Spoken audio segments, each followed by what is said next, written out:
It's really not safe for us to be here. Days after a ceiling collapsed on a sleeping baby at this Greenville apartment complex, the mess remains. Now the child is okay, but insulation and debris continue to fill the air, and the family says they were told they had to stay there. Addie Hampton tracked down the property owner to get answers. I got the property owner on the phone today, and they told me they would be moving the family to another 3-bedroom unit as soon as they could. But my question and the family's question was why the property owner didn't find out until today and why it took more than 3 days to find relief. I came upstairs and all I could hear her was crying. I opened the door and my body just went in total shock.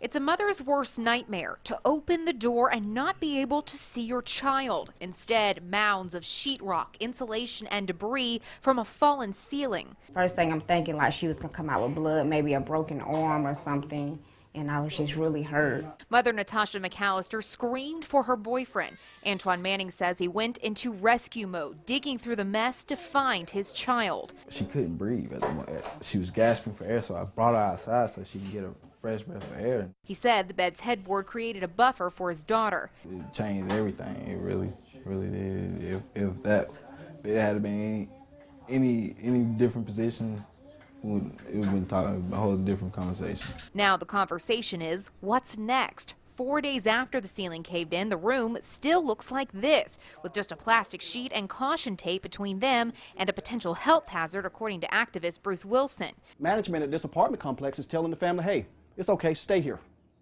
You'll be all right. This happened on Saturday. Look where we are now, and this family is still in this apartment. We decided to get some answers. Walking first to the office, they gave us a number to the property owner. We called. I was made aware of the situation this morning. While they said the family would be moved to a 3-bedroom unit, we asked why it took so long for something to happen. It is something that we're looking into to find out what the delay was. We've called the city of Greenville to ask about inspections for this property. We haven't heard back yet. They are still working on that for us. But what we do know is that these were built in the late 60s and there weren't any building codes for this area at that time. We're going to let you know what we find out as soon as we get it. I'm reporting in Greenville tonight. Addie Hampton, 7 News.